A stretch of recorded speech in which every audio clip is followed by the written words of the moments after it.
राधे राधे प्रिय भक्तों, आज की कहानी आपके सोचने के तरीके को बदल देगी। हम अक्सर कुत्ते का नाम तो लेते हैं, लेकिन उनकी असलियत पर शायद ही कभी ध्यान देते हैं। जब गुस्से में या मजाक करते हुए किसी को गाली देनी होती है तो हम बिना सोचे समझे कुत्ते का नाम ले लेते हैं। क्या कुत्ता सच में इतना तुच्छ है, इतना गया गुजरा है? हमने कभी यह नहीं सोचा कि वह भूखा प्यासा हमारे घर के दरवाजे पर पड़ा रहता है और हम उसे अनदेखा कर देते हैं। लेकिन जब गाली देने की बात आती है तो उसका नाम लेना हम नहीं भूलते। इसलिए आपसे निवेदन है, बस कुछ मिनट निकाल कर इस कहानी को ध्यान से सुनिए। शायद यह आपको सोचने पर मजबूर कर दे और आपकी सोच में नकारात्मक बदलाव आ जाए। तो कहानी को देखने से पहले वीडियो को लाइक शेयर सब्सक्राइब ज़रूर कर दीजिएगा, जिससे हमारी हर नई वीडियो आप सबसे पहले देख सकें। तो प्रिय भक्तों, स्वागत है आपका सनातन स्टोरीज में। तो प्रेमानंद महाराज जी के ज्ञान में एक बताया गया है। एक नगर में रामू नाम का एक व्यक्ति था। एक दिन वह रामू एक महात्मा से मिलने उनके आश्रम पहुंचा। वहां उसने देखा महात्मा कुछ लोगों को उपदेश दे रहे हैं। रामू ने महात्मा को प्रणाम किया और बोला, गुरुदेव, मेरे मन में एक सवाल है। महात्मा मुस्कुराए और बोले, बेटा संकोच मत करो, जो भी सवाल है खुलकर पूछो। रामू ने कहा, गुरुदेव, मैं जानना चाहता हूँ, कुत्ते को रोटी खिलाने से कौन से लाभ होते हैं? महात्मा ने मुस्कुराते हुए कहा, अगर लोग कुत्ते को रोटी खिलाने के फायदे जान लें तो जीवन सुखमय हो जाएगा। कुत्ते को रोटी खिलाने से 8 बड़े लाभ होते हैं। जो इन फायदे को समझ लेता है उसे कभी दुखों का सामना नहीं करना पड़ता। महात्मा ने आगे कहा, बेटा एक कहानी सुनो। एक समय की बात है, एक भूखा प्यासा कुत्ता गांव के हर दरवाजे पर जाता, लेकिन कोई उसे रोटी का टुकड़ा नहीं देता। वह लाचार होकर इधर उधर भटकता रहता। एक दिन वह गांव के बाहर एक आस के आश्रम में पहुंचा। उसने आसी से प्रार्थना की, मुनिवर, मैं बहुत भूखा हूँ, कृपया मुझे एक रोटी का टुकड़ा दे दीजिए। दासी ने पूछा, क्या तुम्हें गांव में किसी ने रोटी नहीं दी? कुत्ता बोला, मुनिवर, मैं क्या कहूँ, कोई मेरी बात समझता ही नहीं। रस ने सहानुभूति से कहा, तुम्हारी पीड़ा मैं समझ सकता हूँ, बताओ क्या हुआ? कुत्ते ने कहा, हमारे पास ना घर होता, ना कमाने का कोई साधन, पहनने या पढ़ने लिखने का ज्ञान नहीं है। सर्दी गर्मी बरसात सब सहन करते हैं, लेकिन मुनिवर, हम भी इंसानों की तरह भूख से तड़पते हैं, दर्द से कर्राते हैं और दुख में रोते हैं। ईश्वर ने हमें वैसे ही बहुत कष्ट दिए हैं, फिर भी लोग हमें परेशान करने के बाज नहीं आते। हम आपकी तरह मनुष्य नहीं हैं, हम पराधीन जीव हैं। जब हमारा जन्म हुआ तो उस समय हमारी आंखें कान बंद थे। हम यह नहीं कह सकते हमारे जन्म पर भी वैसा ही जश्न होगा जैसा आपके जन्म पर होता है। नाच गाना बाजे बजते हैं, खुशी मनाई जाती है। क्या हमारे जन्म पर भी किसी ने कोई खुशी मनाई होगी? जब मैं पैदा हुआ तो मुझे लगा मैं किसी बड़े घर में आया हूँ, क्योंकि जिस जगह हम थे वह मुझे नरम और सुरक्षित लगी। लेकिन जब हमारी आंखें खुली तो मैंने देखा मेरी माँ, जिसे आप लोग कुतिया कहते हैं, हमें अपनी छाती से लगाकर एक पुराने कपड़े के ढेर में लेटी थी। हम 5 भाई थे, बाकी 4 भाई लाल और भूरे रंग के थे। मैं अकेला काले रंग का था। सबसे छोटा और कमज़ोर भी मैं ही था। हमारी माँ हमसे कम ही मिल पाती थी, क्योंकि उसे भी अपने भोजन का इंतजाम करना पड़ता था। अगर वह खुद भूखी रहती तो हमें दूध कैसे पिलाती? एक दिन माँ होने के नाते वह हम 5 का ख्याल रखती थी। वह बेचारी दिन भर भोजन की तलाश में इधर उधर भटकती थी, कभी मिल जाता कभी नहीं। रात में जागकर गांव की रखवाली करती थी। कोई अनजान व्यक्ति गांव में घुसने की हिम्मत नहीं करता था। यहाँ तक कि दूसरे गांव के कुत्ते भी डर के मारे हमारे गांव में नहीं आते थे। अगर किसी किसान के खेत में जानवर घुसकर फसल नष्ट करने की कोशिश करे तो वह उन्हें दौड़कर भगा देती थी। इतना सब करने के बाद भी गांव के लोग हमारी माँ को भोजन तक नहीं देते थे। मजबूरी में उसे कभी कभी छीना झपटी करनी पड़ती थी। अगर लोग उसे ऐसा करते देख लेते तो लाठी डंडों से पीट कर भगा देते। कई बार तो बेचारी भूखी प्यासी ही रह जाती। मुनिवर, भूख तो हमें भी आपकी तरह लगती है, ऊपर से हमारी माँ को हमारी भी चिंता रहती। वह हमारी देखभाल के लिए हमेशा परेशान रहती।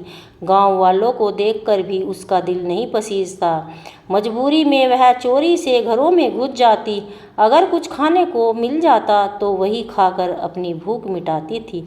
लेकिन कई बार लोग उसे ऐसा करते देख लेते तो लाठी डंडे लेकर उसके पीछे पड़ जाते। कुछ निर्दयी लोग तो उसे घर के बंद करके पीटते भी थे, हमारी माँ का बुरा हाल कर देते थे। मुनि, वह हमारी माँ ने किसी का क्या बिगाड़ा था? उसने सिर्फ भूख मिटाने के लिए भोजन चुराया था। चोरी करने का उसे कोई शौक नहीं था, पर पापी पेट हमें यह सब करने के लिए मजबूर कर देता है। एक दिन की बात है, बहुत जोरदार बरसात हो रही थी। ओले गिर रहे थे, ठंडी हवा चल रही थी। उस कड़ाके की ठंड में ठिठुर कर हमारे 3 भाई मर गए। उस दिन हमारी माँ बहुत रोई, लेकिन मनुष्यों ने हमारी पीड़ा को नहीं समझा, क्योंकि उनके बच्चे थोड़े ही मरे थे। फिर वह कुत्ता कहता है, हे मुनिवर, अब हम सिर्फ 2 भाई रह गए हैं। हमारी माँ अब दोनों की अच्छे से देखभाल करने लगी। एक दिन उसी गांव में एक सेठ के घर दावत थी। वहाँ कई तरह की मिठाइयाँ बन रही थी। सेठ जी के घर बहुत से मेहमान आए हुए थे। हमारी माँ खाने की तलाश में बार बार वहाँ जाती थी, लेकिन लोग उसे दुत्कार कर भगा देते। किसी को उस पर इतना भी तरस नहीं आया कि उसे एक रोटी ही दे दें। एक रोटी देने से उनका क्या बिगड़ जाता? मेरी माँ बार बार सेठ जी के आंगन में जाती और दूर खड़ी देखती रहती। जब दावत शुरू हुई, भोजन परोसा जाने लगा, तो वह भी वहीं जाकर पूँछ हिलाने लगी। तभी भोजन परोसने वाला आदमी किसी काम के लिए भीतर चला गया। मेरी माँ दबे पांव रोटी लेने के लिए आगे बढ़ी। तभी दूसरे आदमी ने उसे देख लिया। चारों ओर से लोग चिल्लाते हुए उसकी तरफ भागे। मेरी माँ घबरा गई, भागने लगी, लेकिन वहाँ से निकलने का कोई रास्ता नहीं मिला, क्योंकि सामने से लोग लाठी डंडे लेकर आ रहे थे। घबराकर मेरी माँ दावत में भोजन कर रहे लोगों को लांघ कर वहाँ से निकल गई। मुनिवर, मेरी माँ इतनी परेशान थी कि जितनी वहाँ दावत में बैठे लोग हो गए थे, वे सब उठकर खड़े हो गए। वे कहने लगे, कुतिया के लांघ जाने से भोजन भ्रष्ट हो गया। वे आपस में चर्चा करने लगे, अब क्या किया जाए, क्योंकि खाना खराब हो गया। सेठ जी तो फूट फूट कर रोने लगे।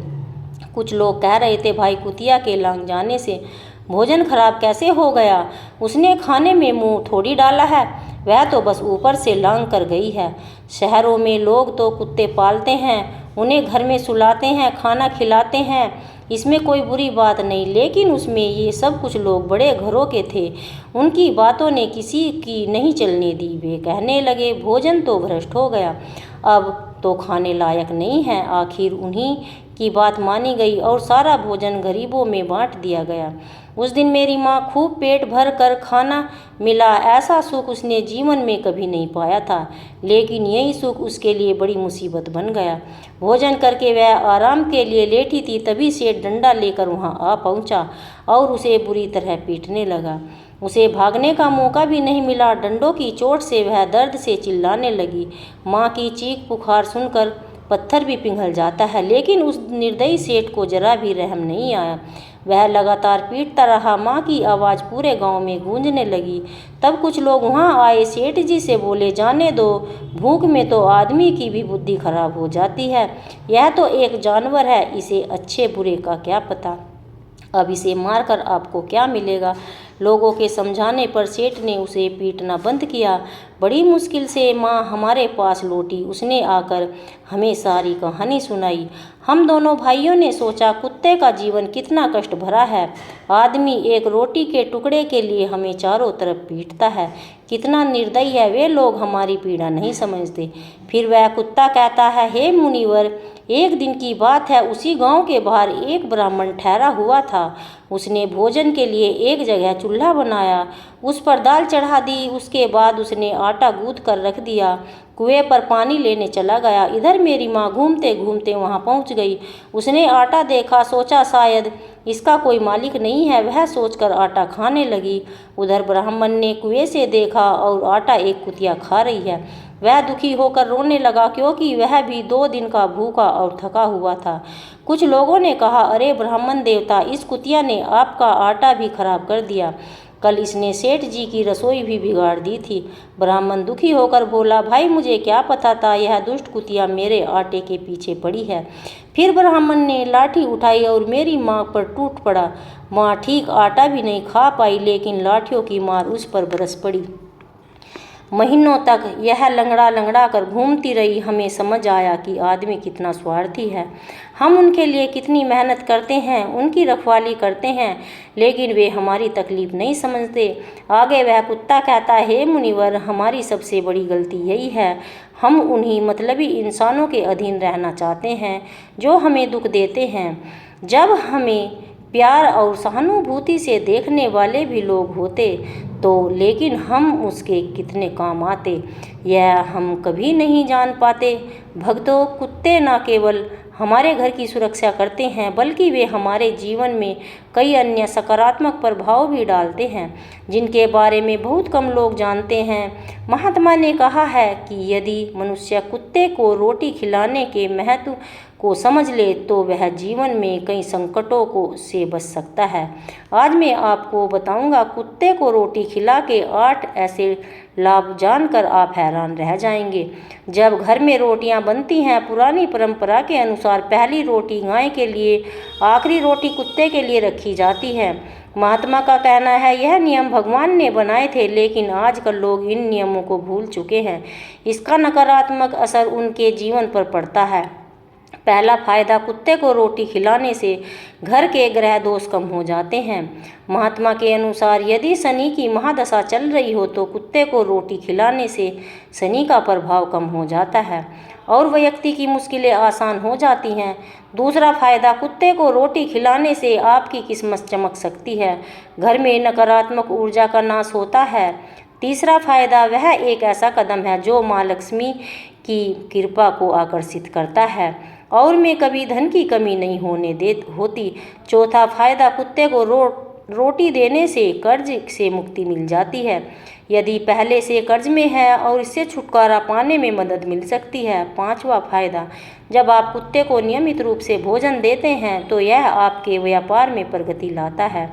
छठा फायदा, कुत्ते को रोटी खिलाने से आपकी आयु में वृद्धि होती है और अटका हुआ धन वापस मिल जाता है। सातवां फायदा, कुत्ते को रोटी देने से आपके स्वास्थ्य में सुधार होता है, मानसिक स्थिति भी मजबूत रहती है और आप हमेशा ऊर्जावान महसूस करते हैं। आठवां फायदा, भगवान को सभी जीवों की चिंता रहती है, इसलिए जब आप कुत्ते को रोटी खिलाते हो तो भगवान प्रसन्न होते हैं। उनके आशीर्वाद से आपका परिवार सुखी रहता है। महात्मा ने यह भी बताया, जब कुत्ता रोता है तो वह एक अपशकुन माना जाता है, यह किसी संकट अनहोनी का संकेत होता है, इसलिए कुत्ते को कभी दुखी नहीं करना चाहिए। तो दोस्तों, यह जानकारी कैसी लगी कृपया कमेंट सेक्शन में अपने विचार जरूर बताएं। यदि यह जानकारी पसंद आई है तो चैनल को सब्सक्राइब करना न भूलें और शेयर भी जरूर करें, लाइक भी करें। तो अब सभी भक्तों को राधे राधे।